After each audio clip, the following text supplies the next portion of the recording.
dans le vif du sujet avec Anis Moraï.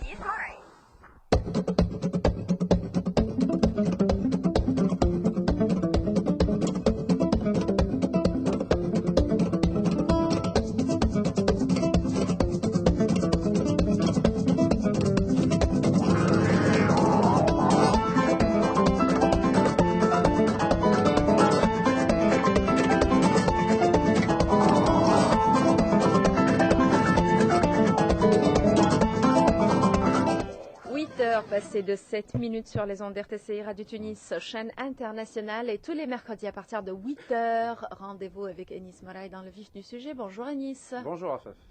Alors, avant d'annoncer le sujet pour aujourd'hui, vous voulez dire quelque chose, n'est-ce pas? Oui, je voudrais commencer d'abord cette émission Afef par lancer un appel en faveur du petit Amran Fatnassi. Le petit Amran, âgé d'à peine 2 ans et atteint d'un neuroblastome surrénalien, un cancer qui atteint malheureusement les enfants de moins de 4 ans.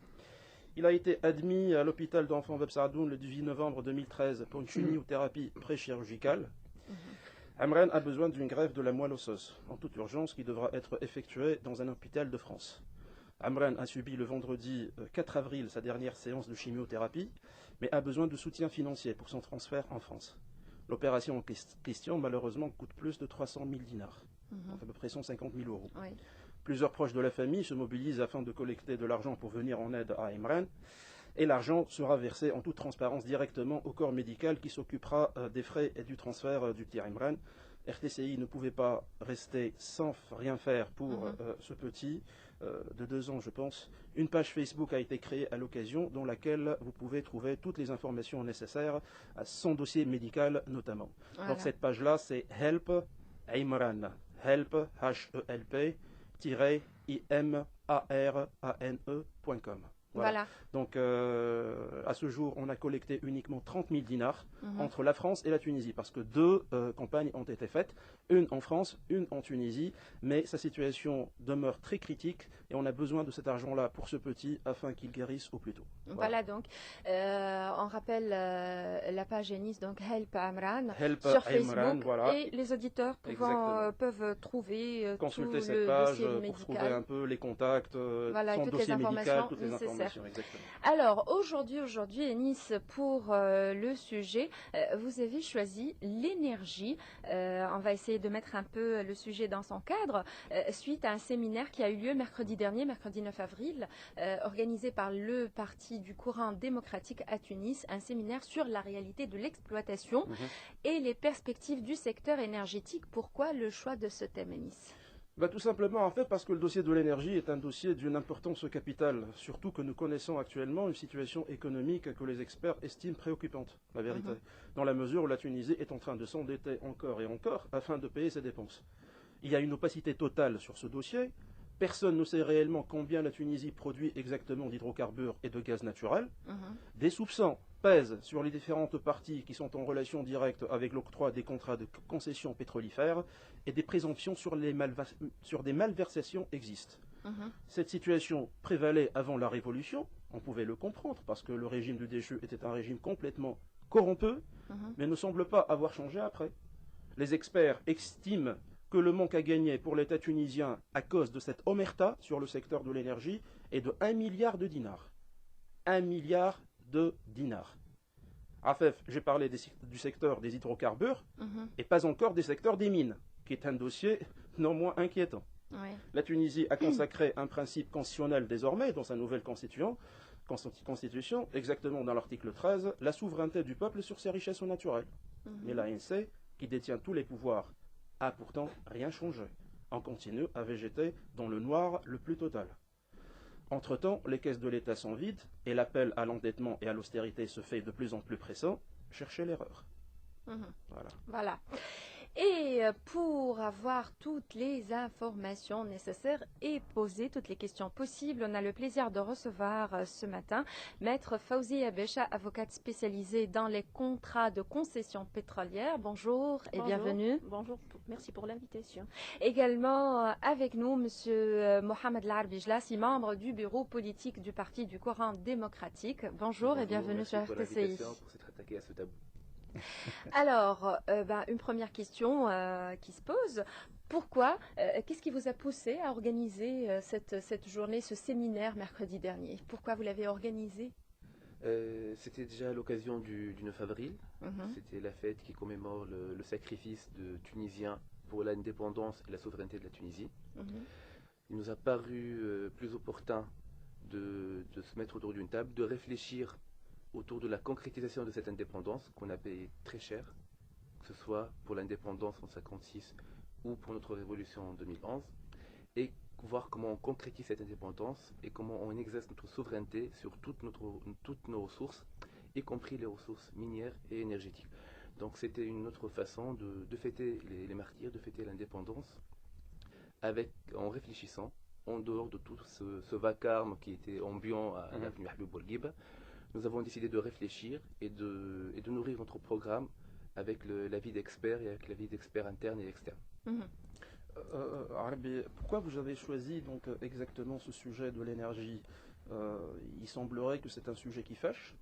C'est un sujet qui n'est pas traité dans les médias ni par les politiques. Pourquoi vous, au courant démocratique, vous avez fait donc cette conférence à propos de l'énergie? Alors en fait, le dossier de l'énergie, il est un peu prisonnier de deux extrémismes. Mhm. Il y en a un qui essaie de maintenir cette omerta mafieuse, cette opacité généralisée. Tout le monde évite le sujet. C'est un tabou auquel, encore une fois, je vous remercie de vous être attaqué. De l'autre côté aussi, on remarque sur Facebook et ailleurs sur les réseaux sociaux une sorte de fantasme qui se nourrit sur l'éventuel potentiel énergétique de la Tunisie, qu'on serait le nouveau Qatar du gaz, qu'on serait assis sur des réserves énormes en pétrole. Donc entre ces deux bornes, on a essayé de rationaliser les choses et de s'attaquer à ce qui est certainement l'un des dossiers où il y a de la corruption derrière, où il y a de l'opacité derrière, et cette opacité à la fois nous prive de ressources qui sont capitales, d'autant plus que nous vivons une crise économique et aussi une crise de valeur, et qui sont aussi une façon de diriger la Tunisie vers l'avenir, de savoir ce qu'on a exactement, d'exercer notre indépendance sur nos propres ressources et aussi éventuellement d'amorcer notre indépendance vis-à-vis des énergies fossiles et de faire cette fameuse transition énergétique qui ne doit pas être synonyme d'opacité sur les ressources classiques, les hydrocarbures, mais qui doit être bâtie sur la transparence, parce que c'est aussi un gisement, entre guillemets, excusez le jeu de mots, de corruption et de malversation. Mais juste une question, est-ce que vous avez des preuves, est-ce que vous avez des documents que c'est un sujet, comme vous venez de l'évoquer, un sujet tabou, il y a beaucoup de corruption et de malversation. Est-ce que vous avez des documents, est-ce que vous avez présenté des documents mercredi dernier à propos de ce sujet? Je rejoins tout à fait Rafef, parce qu'on peut aussi dire que dans une phase de pré-campagne électorale, le dossier de l'énergie pour un parti politique pourrait très bien donc faire avancer les choses. Surtout, comme vous dites, vous pouvez jouer aussi sur le fantasme du Tunisien, à dire que ça ne se fait pas que l'Algérie ait des gisements très importants, la Libye aussi, et que nous-mêmes en Tunisie on n'a rien. Donc vous pouvez aussi, certains peuvent dire aussi que vous êtes en train d'utiliser, je dirais, un fantasme pour asseoir une campagne électorale. Alors c'est un sujet de campagne électorale justement. Nous assumons que c'est un sujet de campagne électorale qui est important. Nous préférons faire campagne sur les ressources énergétiques, sur la transparence dans le secteur de l'énergie, que faire campagne sur autre chose. Donc nous assumons complètement que c'est un sujet de campagne qui devra être mis sur la table, et on préférera débattre de nos adversaires et de nos partenaires politiques de l'énergie, de l'économie, que d'autres choses. Donc oui, par rapport aux preuves, il y a de fortes présomptions. J'en ai déjà deux. Alors, l'article 13 de la... Pardon, excusez-moi de vous interrompre, on ne parle pas de présomption, mais est-ce que vous avez de documents réels entre vos mains? C'est pour ça que nous avons convié des experts du domaine. Maître Bech va s'exprimer certainement beaucoup mieux que moi sur le dossier, mais je vais citer deux exemples. Le premier, c'est par rapport au renouvellement de contrats d'exploration, je dis bien exploration, qui arrive à échéance et dont le pouvoir exécutif a épuisé toutes les possibilités de renouvellement par lui-même. Donc il a dû revenir vers l'ANC, vers la commission de l'énergie à l'ANC, pour lui demander de renouveler des contrats d'exploration et non d'exploitation. Donc c'est des gars qui cherchent encore depuis plus de 20 ans. D'accord. Donc si c'est pas entre-temps, il y a eu exploitation. Si c'est pas une forte présomption, ça, alors il y a un problème. Donc soit on confie la recherche de pétrole à des gars super myopes, auquel cas ils ont besoin d'ophtalmo avant de revenir, soit il y a de la corruption derrière. Je ne vois pas une troisième solution. Il n'y a pas que le pétrole aussi. Il y a une concession qui est un peu marrante, hein, qui a trait au sel. Vous parliez à Nice de nos ressources minières, mais tout ce qui est ressources naturelles en Tunisie, c'est une concession qui, le sel en Tunisie, c'est une concession qui a été octroyée par décret Baïlécal, oui, par décret Baïlécal, et qui a été renouvelée de façon peu transparente et récemment, alors que l'article 13 dispose clairement de la Constitution que tout ce qui est contrat d'investissement dans le secteur des ressources naturelles doit passer par la commission compétente de la Chambre des représentants du peuple, qui est pour l'instant l'ANC. On a découvert dans le JORT de mars 2014 que monsieur le chef du gouvernement a octroyé encore une concession pour l'exploitation du sel dans un marécage entre Sfax et Mahdeya, sans revenir à l'ANC. Donc toutes ces présomptions-là, avec tout ce qu'on sait comme potentiel de corruption dans le secteur de l'énergie, nous poussent à s'attaquer au dossier, non pas pour nourrir un fantasme. D'ailleurs, je tiens à préciser que combien même on serait assis sur une réserve de gaz qui est équivalente à celle du Qatar ou celle d'Algérie, combien même on serait un pays qui a autant de pétrole que la Libye, ce n'est pas le pétrole, ce ne sont pas les hydrocarbures qui font des peuples, c'est le travail qui fera un peuple, qui fera une nation. Donc si on a des ressources, utilisons-les pour la Tunisie. Si on n'en a pas, orientons-nous vers autre chose.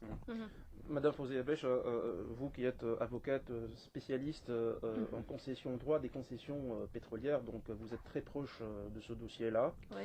Et tout le monde, bien évidemment, je dirais, tout le monde se pose la question, est-ce qu'on a des preuves sur éventuellement des questions de malversation Et d'abord, je voudrais commencer avec une première question.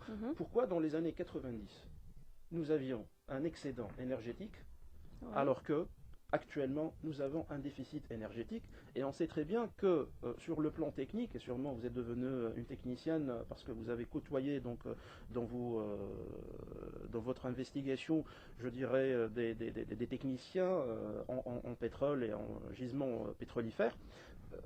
Comment se fait-il qu'en 20 ans, les puits ne s'épuisent pas en 20 ans? Les puits s'épuisent sur une période plus importante. Pourquoi, alors que nous étions dans un excédent, actuellement nous avons un déficit de 50% sur le plan énergétique? Alors merci, bon, je vais vous répondre point par point. Le premier point, je dis bien qu'il n'y a pas de préemption de corruption ou de malversation dans le secteur pétrolier, mais il y a des preuves. Des preuves émanant de Cour des comptes, qui est une instance suprême de contrôle de bonne gouvernance et des dépenses de l'État. Alors, le rapport numéro 27 des Cours des comptes, qui est publié en fin 2012, décembre 2012, il énumère cas par cas les dépassements, les corruptions, les mauvaises gestions dans le secteur pétrolier. C'est ce rapport-là à qui on a retranché 50 pages? Oui. C'est celui-ci? C'est celui-ci. Le nombre de pages publiées dans le rapport publié ne dépasse pas 39-40 pages. Alors que le rapport... Mais réellement, et vous le voyez entre mes mains, c'est le rapport préliminaire, c'est le travail de terrain. Je dis bien, c'est le travail. Il y a 127 pages. D'accord. Ces 127 pages, un remerciement vraiment mérité pour les juges des Cours des comptes. Ce sont eux qui vous ont remis ça? Non, c'est pas eux. Ils ont présenté ça à l'ANC, au public, parce que il y a eu une audience auprès de la commission d'énergie à l'ANC. Voilà, à l'ANC. Donc, je dis, il y a des preuves. Et des preuves flagrantes, des preuves appuyées par des audits, 27 rapports d'audit internes émanant de l'ETAP, puisque l'ETAP est créée en 1972 pour contrôler et pour préserver les droits de l'État tunisien dans le secteur pétrolier. Donc, ce rapport qui est vraiment, je pense que c'est un... Très accablant. C'est un premier preuve. Oui. Voilà. il y a un deuxième rapport de M. Abdel Fattah Amor et je reviens. Vous avez évoqué l'ANC. Avec nous, Afef, je pense qu'il y a l'intervention d'un élu de l'ANC qui voudrait intervenir. Voilà, oui. Il voudrait intervenir avec nous en direct. Le sujet l'intéresse. Bonjour Si Mahmoud et bienvenue sur les ondes d'RTCI. Bonjour Afef, bonjour Anis et bonjour à tous vos auditeurs et vos invités.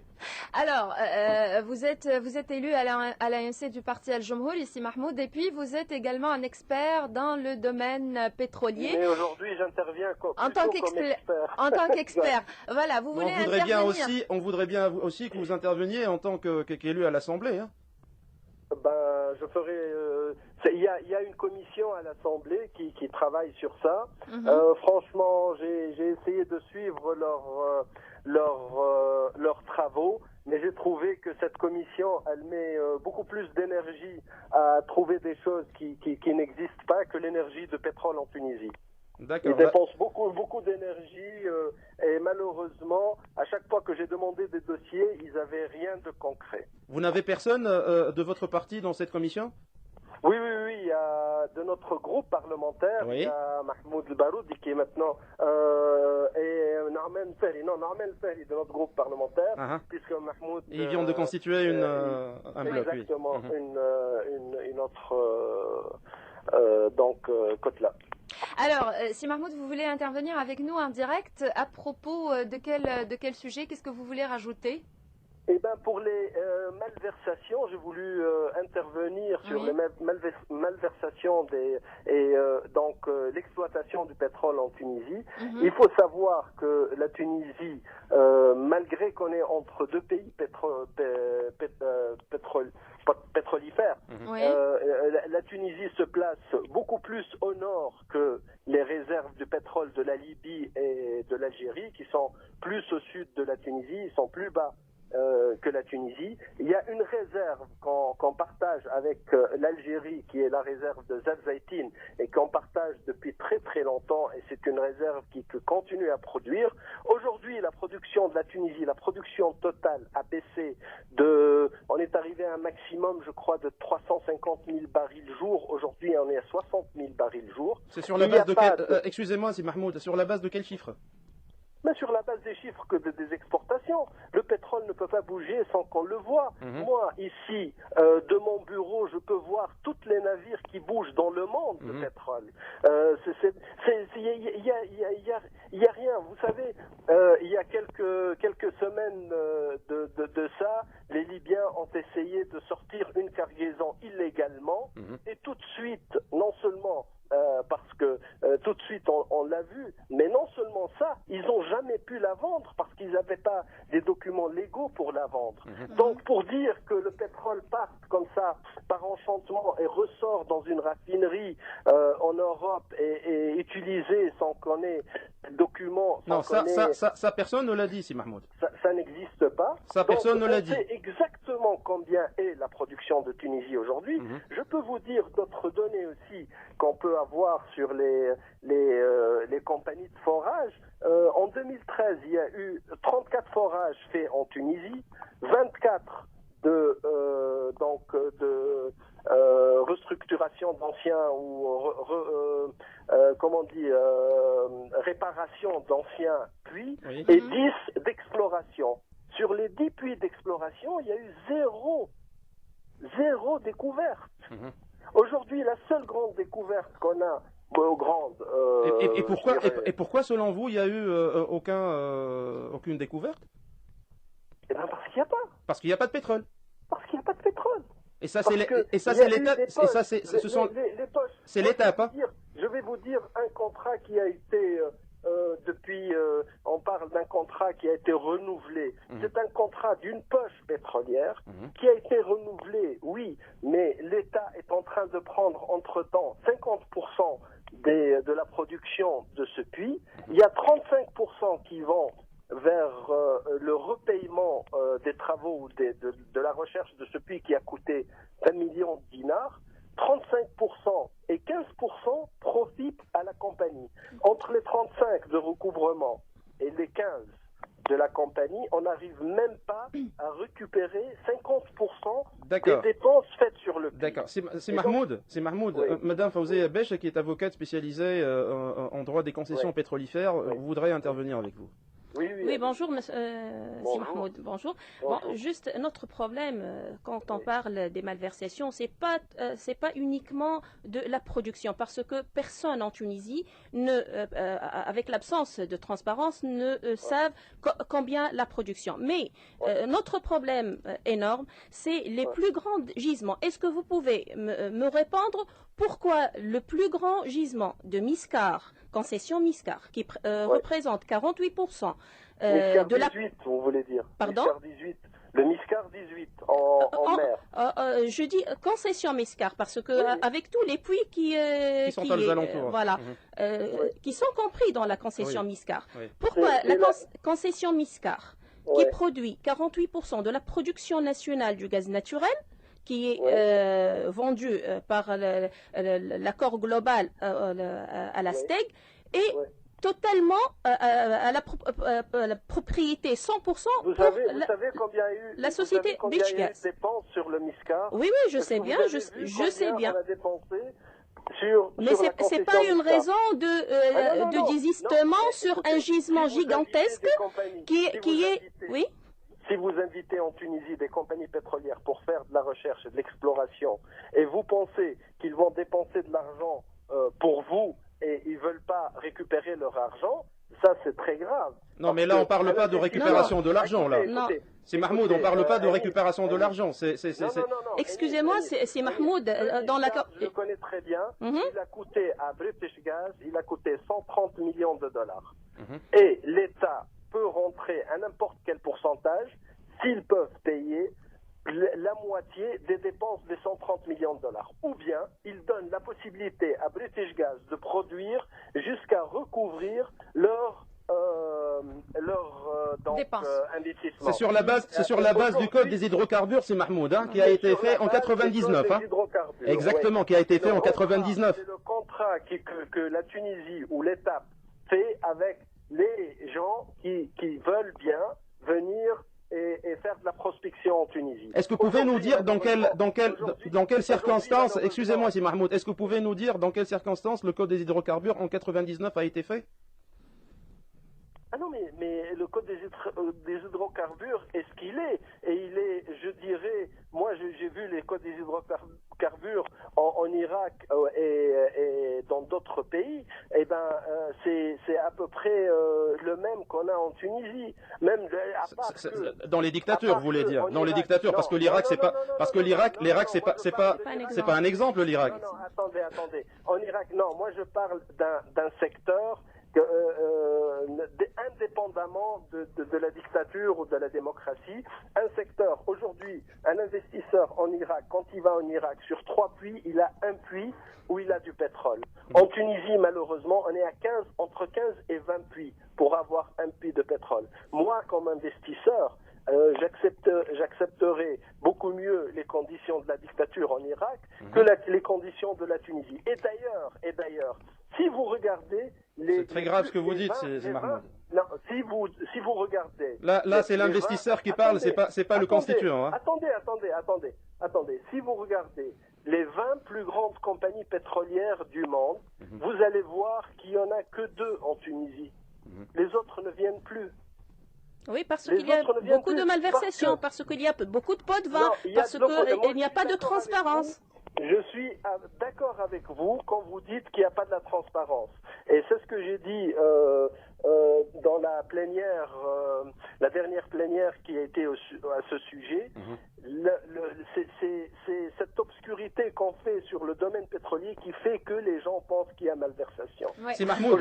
Si Mahmoud, avec nous également, Monsieur Mohamed Larbi Jlas, il est membre du bureau politique du parti du Coran démocratique et il voudrait bien intervenir avec vous et vous poser une question. Bonjour, c'est Mahmoud. Bonjour. Merci d'être intervenu. Au fait, je souhaiterais rebondir sur un constat que vous avez fait, c'est que justement notre code des hydrocarbures de 99, d'ailleurs ce n'est pas la seule loi applicable aux hydrocarbures en Tunisie, c'est un des points qui manque de transparence et c'est un des gisements de corruption dans le pays, le choix de la loi applicable aux concessionnaires. Mais quand vous dites que notre code des hydrocarbures est identique ou qui est à peu près pareil que celui de l'Irak, un pays qui a été bombardé rien que pour récupérer ses ressources énergétiques et minières, vous me faites peur. C'est quand le technicien me dit ça, je ne parle pas en entendant comme politique, si Mahmoud, c'est quand le technicien me dit ça, le citoyen que je suis prend vraiment peur. C'est le premier point. Le deuxième point, c'est que je comprends bien, nous sommes tous des professionnels et on peut avoir quelques déformations professionnelles. J'aurais souhaité que vous ayez aussi une déformation professionnelle par rapport à votre statut de constituant et que vous défendez plus l'intérêt de la Tunisie que l'intérêt des investisseurs. Donc ça c'est un challenge que je vous lance et j'aurais bien aimé avoir une réponse sur ça. Bien sûr, l'intérêt de la Tunisie, c'est de trouver des investisseurs qui viennent chercher du pétrole chez vous sans avoir un risque de 1 sur 20 de trouver quelque chose. C'est ça l'intérêt de la Tunisie aujourd'hui. L'intérêt de la Tunisie aujourd'hui, c'est de trouver des gens qui veulent bien... Donc c'est à quitte ou double. C'est à quitte ou double, c'est Mahmoud. Beaucoup plus, c'est à quitte ou 20. C'est pas double. Vous attendez 20 puits pour que vous arrivez à trouver quelque chose. Bah, c'est le PME. Quitte au double, là on peut aller en Irak et on joue à quitte au double. Vous avez dit que la guerre en Irak et tout ça, moi je peux vous rassurer que entre les 7 plus grandes compagnies qui sont en Irak aujourd'hui, il y a une seule américaine. Et tout le reste, c'est les Chinois, les Russes, Ce sont des multinationales, en tout cas, on ne peut pas contrôler. On peut pas contrôler. Non. Quand vous parlez de Sinochem, vous savez qui c'est. Quand vous parlez de Lukoil, vous savez qui c'est. Si Mahmoud, je m'excuse, je vous pose aussi la question à propos de Didan, le gisement Didan. Je vais vous poser la question en tant qu'expert. Quand on peut considérer un gisement marginal ou rentable et quand la Tunisie ou l'étape prend la décision à partir de quel niveau? Écoutez, c'est très simple. Quand vous faites 20 ans de production sur un gisement et qui ne vous rapporte que 50% de votre investissement, il est plus que marginal. Alors, pour le cas de Didan, c'était marginal au début. À la première production, c'était 10 000 barils par jour. Comment vous expliquez ça? En tant que juriste, j'ai pas trouvé une explication légale, mais en tant que technicien, vous pouvez me donner cette explication, parce que vraiment, c'est très technique. Écoutez, moi je calcule pas comme ça 10 000 barils le jour. Moi, je veux savoir, ou ce que je cherche à savoir, combien a été dépensé sur le permis Didan pour trouver déjà ce gisement marginal. Ok. Et après, mais je sais qu'il y a il y a absence de contrôle des dépenses. Il y a une compagnie étrangère qui est Agip et qui veut Eni, qui appartient italienne. au groupe Agip, italienne, qui ont une production marginale que eux veulent fermer et que Étape les oblige à continuer à produire. Et je vais vous dire pourquoi ils les obligent à continuer à produire. Parce qu'ils ont encore un déficit sur ce permis, et s'ils ferment ce permis, ils ont le droit de passer ce déficit sur un autre permis. Ils n'ont pas le droit. C'est là la malversation. Normalement, notre droit ne permet pas le transfert. Et c'est pour ça que Étape refuse la fermeture de ce gisement et les laisse là-bas à produire, je crois, dans les 5 ou 2 barils jour. Et refuse il n'y a pas 2 et 3 barils, parce qu'en Tunisie, je pense que 50 barils pour certaines personnes, c'est un gisement marginal, alors que des experts, ils peuvent dire que 50 barils par jour, ça peut être rentable, l'État peut avoir son part. Merci. Ça dépend ce que vous avez dépensé. Oui, ça c'est certain. Merci. Onshore, offshore. Merci Mahmoud Elmaï. Je rappelle donc que vous êtes élu à l'Assemblée nationale constituante sur le parti Jumhouri. Et puis vous Oui, mais en tant qu'expert. C'est juste pour donc vous présenter, et vous êtes donc un expert, vous êtes ingénieur donc et expert en matière pétrolifère. Merci d'être intervenu avec nous. Et on vous souhaite de passer une agréable journée. Merci à vous. Merci. Alors, il nous reste encore des questions à poser, notamment une question tout à l'heure, Enis, que je voudrais poser. Est-ce qu'on peut dire que les multinationales dictent leurs lois? pour s'accaparer des ressources naturelles de la Tunisie. Et puis également, on va parler du rôle que joue l'Assemblée nationale constituante, mais ça sera juste après la pause musicale.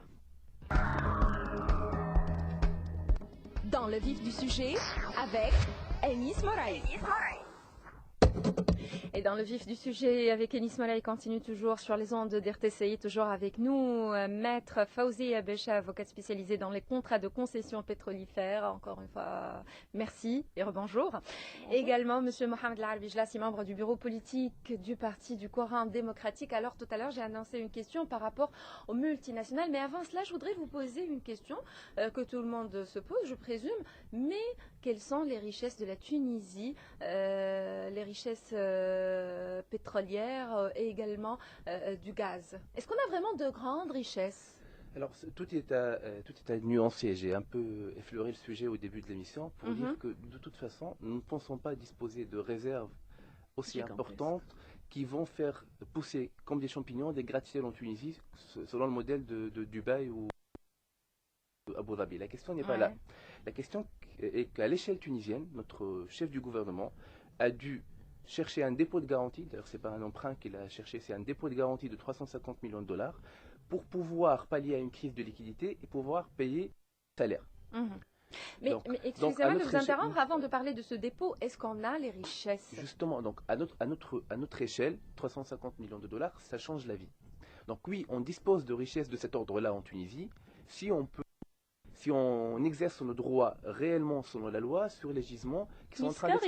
il suffit que... Voilà. Miscar et Didan aurait pu suffire à remplacer ça. Ça ne permettra pas aux Tunisiens de devenir un peuple rentier. D'ailleurs, quand on aurait de quoi devenir un peuple rentier, c'est pas quelque chose de bien, parce qu'une nation se construit sur la valeur travail, et rien que sur la valeur travail.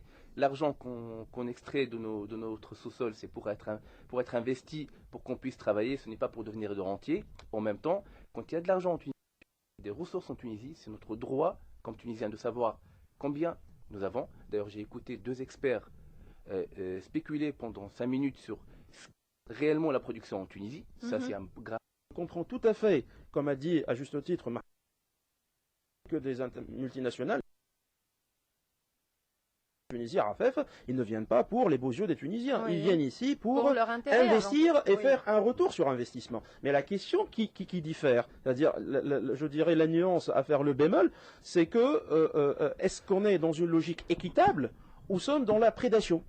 C'est-à-dire, est-ce qu'on a un rapport d'égal à égal, ou même s'il est déséquilibré en faveur de ces multinationales-là qui investissent, c'est un rapport qui est quand même, je dirais, plus ou moins équilibré, ou c'est carrément de la prédation? C'est ça. Comment vous expliquez ça? Justement, la question, c'est que on a marre d'être des pigeons, on veut juste devenir des partenaires. La question n'est pas de... Oui, mais on a un ANC. Vous avez des élus à l'ANC. Madame Bech aussi, nous ne sommes pas des Don Quichotte qui souhaiterions que les Tunisiens explorent leur pétrole eux-mêmes, qu'ils se le vendent à eux-mêmes. Nous sommes bien ouverts à l'économie, nous sommes à la recherche d'investisseurs, de multinationales étrangères qui disposent des techniques et des moyens pour exploiter notre sous-sol.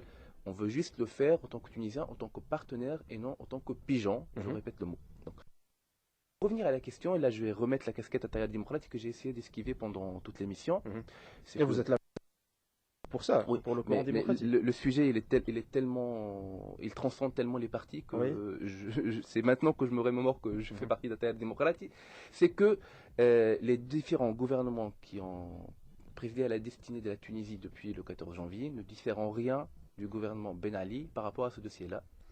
Si je mets la casquette partisane à 100%, c'est des gouvernements de droite libérale qui ont essayé de maintenir le statu quo économique, qui ne l'ont pas challengé.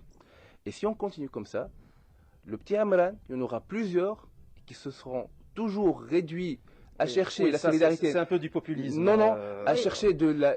à chercher. Là, vous versez un peu du populisme. C'est pas du populisme. Par rapport à Imran, non, c'est pas qu'un cas particulier. Il y en a tous les jours des cas comme ça, des Tunisiens qui ont besoin de la solidarité de personnes, alors que la solidarité nationale peut s'exercer. Expliquez-moi pourquoi l'ANC n'arrive pas à amender le code des hydrocarbures.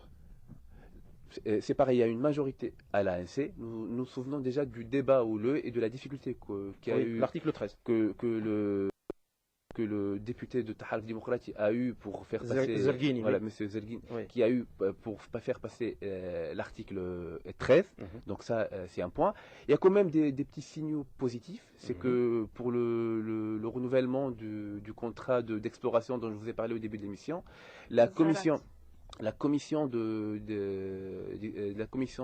l'ANC a refusé le renouvellement à juste titre parce qu'elle a jugé qu'on ne pouvait pas indéfiniment renouveler des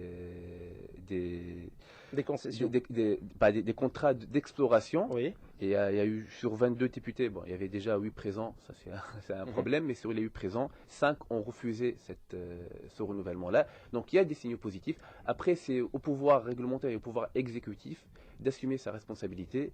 Et ça, tous les gouvernements, sans exception, n'ont pas voulu le faire. Ils ont tous continué à maintenir le statu quo et maintenir les mêmes pratiques.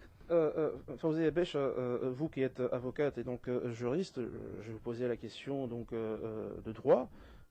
Si nous avons une norme constitutionnelle qui est l'article 13, selon lequel les Tunisiens disposent donc de leur richesse naturelle, qui n'existe pas dans la Constitution de 59, est-ce qu'on peut attaquer pour inconstitutionnalité toutes les lois, y compris celles relatives au code d'hydrocarbures, pour changer cet état des lieux? Je parle sur le plan juridique, parce que sur le plan politique, là, il y a donc des tergiversations, il y a des hésitations, il y a peut-être des intérêts énormes en jeu, et c'est ce qui fait que peut-être certains gouvernements AFEF sont irrités ou un peu dévergondés, je dirais, donc par rapport à cette question.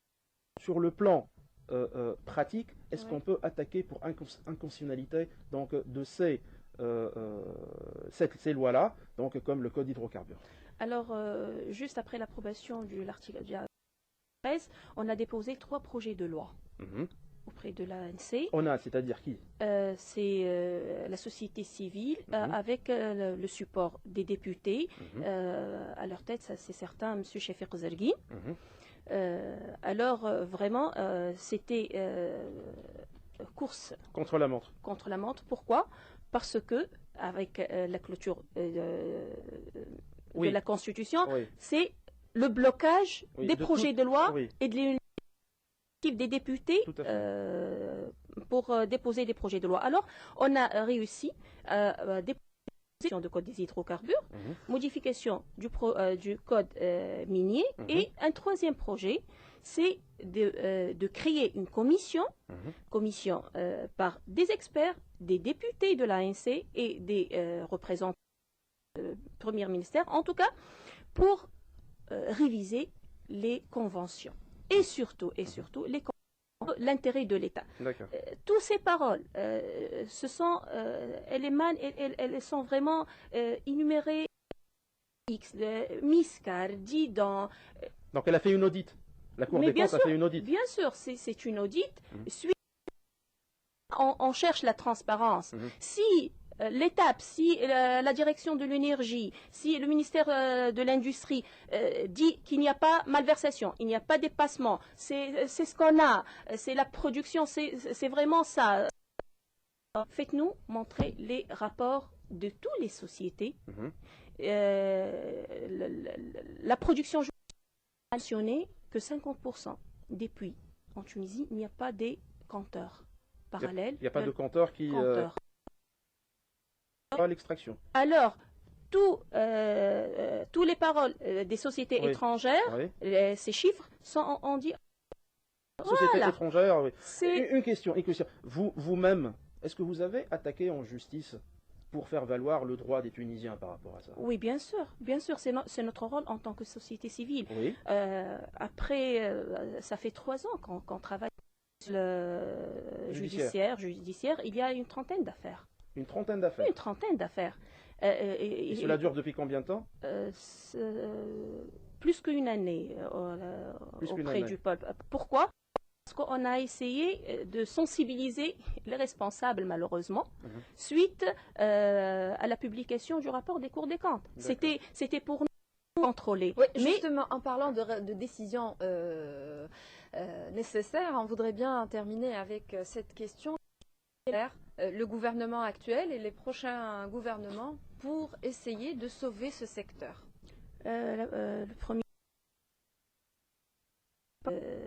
passer au Côte d'Ivoire, Congo.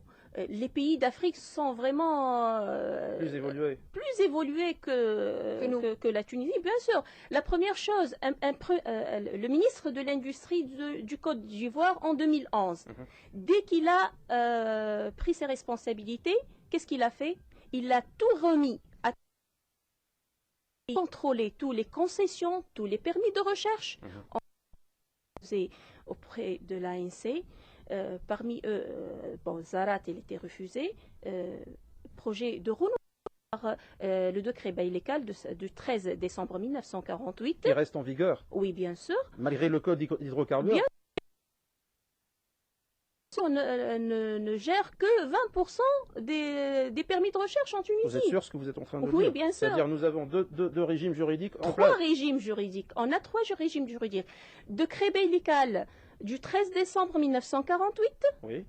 Il y a plus tard, c'était le décret Baïlécal de 1953, 1er janvier 1953. C'est pratiquement le même cas. Oui. Après, c'était le décret de 1985. D'accord. 1985 à 1999. Alors, on a le bloc avant 99. Et le Code des hydrocarbures a octroyé l'option pour certaines sociétés d'adhérer au régime. Certaines compagnies sont adhérées, certaines, elle a préféré rester sous l'ancien régime. Oui. Alors, parmi eux, et il se peut par chance pour la Tunisie, ils sont restés sur l'ancien régime. Parce qu'il est moins contraignant. Pourquoi? Parce que l'ancien régime, il préserve les droits de la France. Malheureusement. D'accord. Dit en tant que juriste, les anciennes lois donc vous voulez de dire 1948. Vous voulez dire que les Français défendaient plus leurs intérêts en Tunisie? La récupération de ces permis, est-ce que ça va encore coûter de l'argent aux Tunisiens? Non, bien sûr que non. Du moment où il y a corruption, du moment où il y a malversation, certes, par la Cour des comptes qui est... il y a corruption, X, Y, c'est tout à fait normal. Al-Bijlassi, la remise en cause éventuelle de ces concessions-là, par le biais d'inconditionnalité de ces codes ou de ces lois-là, est-ce qu'elle n'a pas de prix sur le plan politique? Elle a certainement un prix. Nous naviguons pas en système libre et que nous sommes sous différentes pressions. En même temps, le prix que nous coûte la corruption. Vous-même, si vous êtes dans un gouvernement demain, est-ce que vous allez revoir donc ces codes d'hydrocarbures, le courant démocratique? Nous-mêmes, dans un gouvernement, on prend l'engagement que suite à cet audit-là, on mettra le plan d'action nécessaire pour récupérer ce qui est le dû des Tunisiens et garder... Mais Mohamed Abou, il a trouvé donc, je dirais, des écueils très importants. Donc j'imagine que vous ne pouvez rien faire. Laissez-moi quand même continuer l'engagement, que je puisse être contrôlé en fonction de cet engagement après, quand on sera au gouvernement, Inch'Allah. Nous nous engageons à mettre en place le plan d'action adéquat suite à cet audit-là qui prouve les malversations et la corruption et rendre aux Tunisiens leur dû. Pour revenir à Mohamed Abou, on a un point justement, on posait ça par rapport au gouvernement et au gouvernement Jbeli particulièrement, quand il s'agissait de contrôler l'entrée et la sortie des fonctionnaires, de faire des réformes administratives, c'était OK. Quand il s'agissait de s'attaquer aux gros dossiers, notamment et particulièrement les hydrocarbures, c'était un niet total du chef du gouvernement Hamadi Jbeli. Et c'est une dernière chose, pour le bien de la Tunisie, je présume, même si vous n'êtes pas dans le gouvernement et vous avez une solution par rapport à ce problème, il faut bien le présenter, n'est-ce pas? Tout à fait. Voilà. Il faut le présenter, au moins présenter des solutions, soit pour ce gouvernement ou bien pour les prochains gouvernements. Merci beaucoup, merci maître. Enfant qui est atteint d'un cancer donc, et qui doit être hospitalisé, visiter donc sa page. Tout le dossier, toutes les informations nécessaires par rapport à son dossier médical. Il aura besoin sûrement donc, de vos aides et de vos dons. Voilà. Merci à Nawel Saïdi. De 9h, bonne journée et au revoir. Nous rappelons à nos auditeurs que les propos tenus sur nos ondes expriment les opinions des personnes qui les prononcent et n'engagent en rien RTCI. Dans le vif, Enis Moraï.